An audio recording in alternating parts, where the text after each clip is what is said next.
Yo, what's up, everybody? My name's Jacob, and welcome back to another episode of the Go Fantasy Football League. As always, this is a series where I go through and provide you with weekly updates about the Fantasy Football League that I'm in with my friends.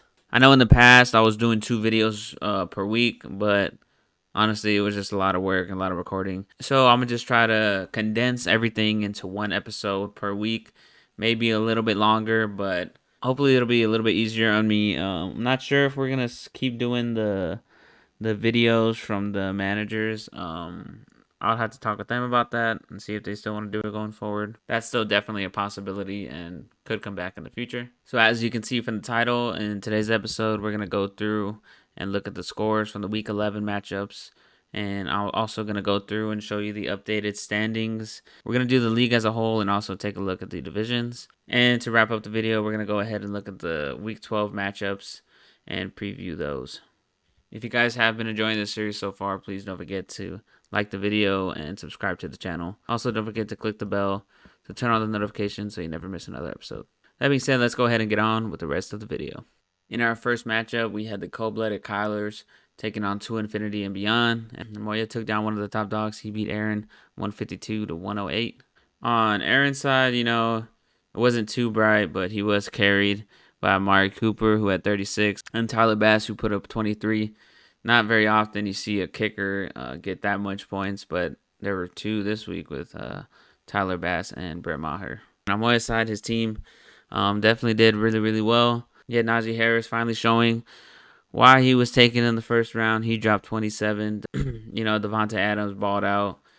He had 38 points. And then the Commanders' defense also came through with 22 points. On to our next matchup, we had the comebacks taking on Let's Ride. Franco won this one in a close one. It was 126 to 121. Now, these two teams were definitely battling for a playoff spot right now. So there were definitely a lot of implications coming off of this matchup. With Franco winning, it's now a 3-way tie for the last spot in playoffs. It's the comebacks, Let's Ride, and yours truly, Stiff Armed and Dangerous.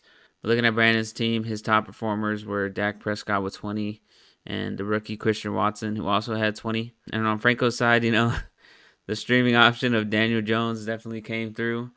He put up 29 points. And Chris Olave coming through, he put up 30. And it also helped that Franco had that other kicker I was talking about, Brett Maher with 23. And Elijah Mitchell did just enough on Monday night to secure Franco the win. On to our next matchup, we had the SA Donkeys taking on Stiff Armed and Dangerous. Larry beat me in this matchup 154 to 125. On my side, I had Travis Kelce absolutely putting on a banger game. He dropped 40.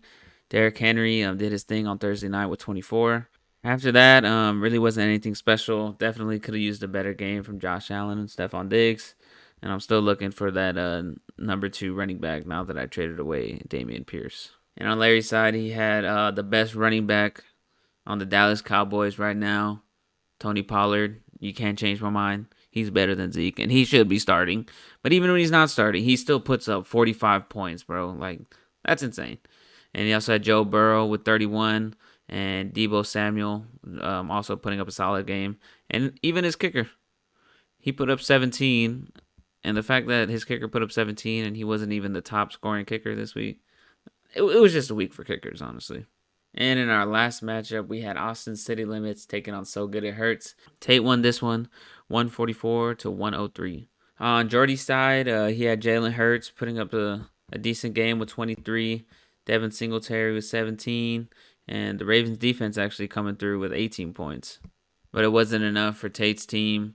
He had T. Higgins, who looked like he could not be guarded. And then also the streaming quarterback, Jimmy Garoppolo. I think he threw like 4 touchdowns against the Cardinals. And Josh Jacobs and Austin Eckler doing good. And another defense that balled out, the Cowboys defense.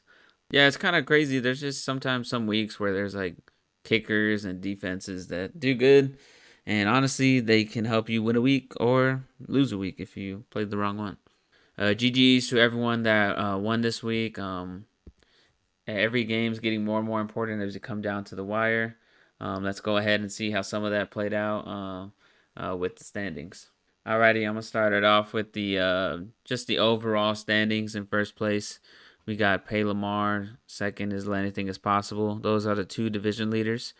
Next, we have Cold Blooded Kylers, yours truly, Stiff Armed and Dangerous, Austin City Limits, The Comebacks, SA Donkeys, So Good It Hurts, Let's Ride, and Tua Infinity and Beyond in last place. Now, let's go ahead and look at the divisions. In our first division, we have the Bitches division, or or my division. In first place, we got Pay Lamar, and second we have the Cold Blooded Kylers. As you can see right now, they're both locked in for the playoffs. 100% chance that they're going to be in.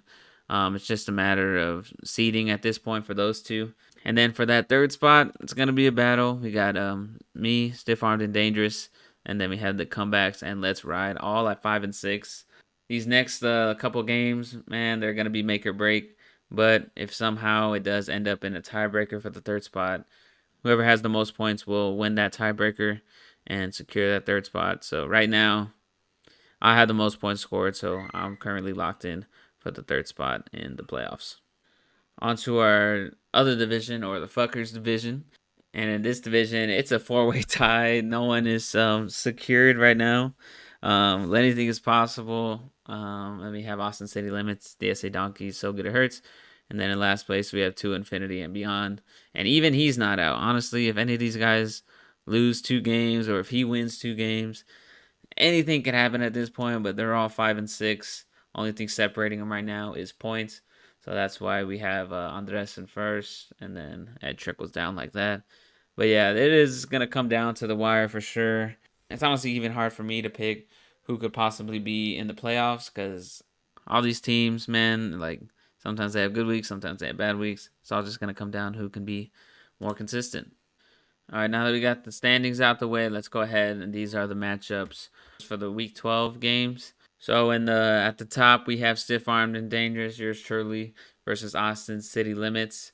Both 5-6. I'm projected to win 147 to 134. And then next up, we have Two Infinity and Beyond with the record of 3-8, taking on the Comebacks with a record of 5-6. So far, Moya's projected to win that one 136 to 107. And on the bottom, we have So Good It Hurts with a record of 5-6, taking on the number one spot, Jason, or Pay Lamar. And Jason's projected to win that one 152 to 119. Going ahead and wrapping it up with our last two matchups, we have Let's Ride with a record of 5-6 versus Let Anything Is Possible, also with a record of 5-6. And Andres is projected to win that matchup 141 to 111. And in our last one, we have the SA Donkeys with a record of 5-6, taking on the second place Cold Blooded Kylers with a record of 8-3. And that one should be a close one. Right now, it's projected 119 to 119. Alrighty, guys, well, that's going to go ahead and wrap up this video. If y'all did enjoy, please don't forget to like, comment, and subscribe. Go ahead and comment down below and let me know. Let's make this one a Thanksgiving themed question. Go ahead and comment down the best side dish at Thanksgiving. Me personally, I got to go with that dressing or stuffing, whatever you call it. But yeah, that arguably might be the best. You could put mac and cheese up there, depending on who makes it. But yeah, that's my opinion. As always, thank you guys for watching the video and supporting the channel. Don't forget to click the bell, turn on the post notifications so you never miss another episode. I will see y'all later, and I hope everyone has a happy Thanksgiving. Peace.